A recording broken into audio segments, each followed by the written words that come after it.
You've tried every mental judo move, haven't you? Positive affirmations, punching pillows, journaling, till your wrist cramps. Yet the same anxious loop greets you at 3 a.m. like a needy cat. Here's the twist. The harder you fight the feeling, the tighter the knot gets. What if the real superpower isn't fixing the thought, but slipping out of the ring entirely? In the next few minutes, I'll hand you a science-backed mind trick called self as context. Basically, hopping into the director's chair instead of staying the frantic actor. No incense required. Just a fresh perspective on what it means to be you, truly. Picture your mind as a chessboard. Most of us spend life believing we are the Black Queen, dodging knights, stressing every move. Self as context flips the script. You're the board, not a single piece. Thoughts and feelings still rage, sure, but they're just clacking tokens sliding above you. Research in acceptance and commitment therapy shows this tiny shift drops pain, catastrophizing in chronic pain patients by up to 40% in 8 weeks. Pretty powerful for such a simple idea, right?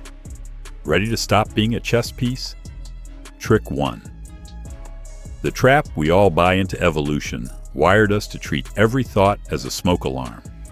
Better to panic at what if than be eaten by a hypothetical tiger. Problem? Modern life isn't the savannah. It's Slack pings and tax forms.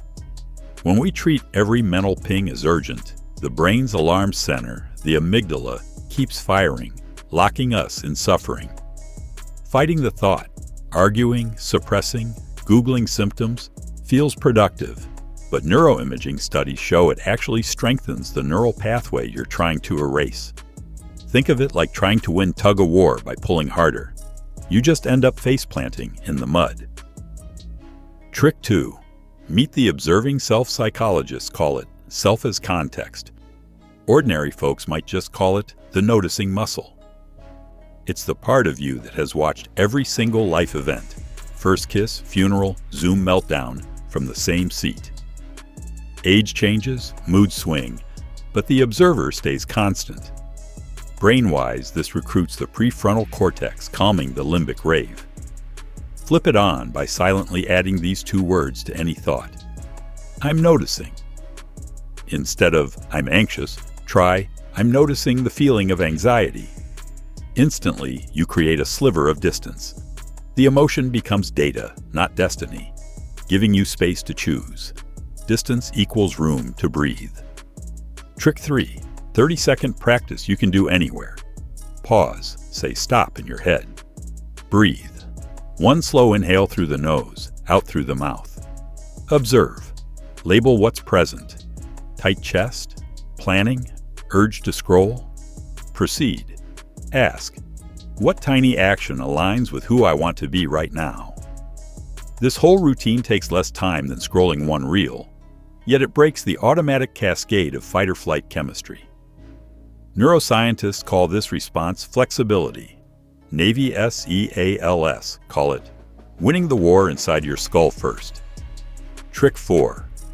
Why this isn't passive. Do-nothingism. People fear that if they stop arguing with scary thoughts, they'll spiral. But here's the thing. The opposite happens. A 2022 meta-analysis of 2,104 chronic pain patients found that those trained in self as context showed significantly higher activity levels and lower pain medication use than control groups. Letting the storm cloud pass doesn't mean you approve of rain. It means you stop trying to wrestle the sky and instead grab an umbrella. Then go to work, hug your kid, finish the project. It's about enabling action, not avoiding life. Trick 5. Common pitfall and quick fix. Pitfall. You'll try the I'm noticing phrase once, then scold yourself when anxiety returns. Guess what? That scolding is just another chess piece. Catch it and label. I'm noticing the thought that I failed at noticing. Layers upon layers are fine. The board can handle 10 traffic pileups of mind stuff.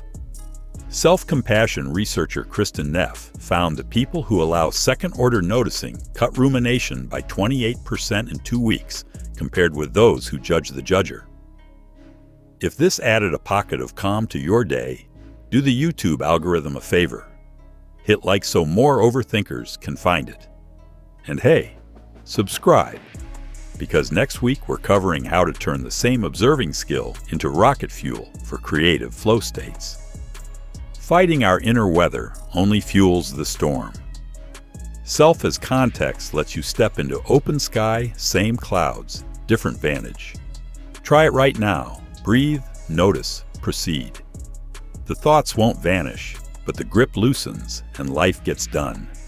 Suffering thrives when we mistake the peace for the board. Remember, you're the arena, not the gladiator. Clouds drift, pieces slide, and you, unchanged, keep watching, playing, living.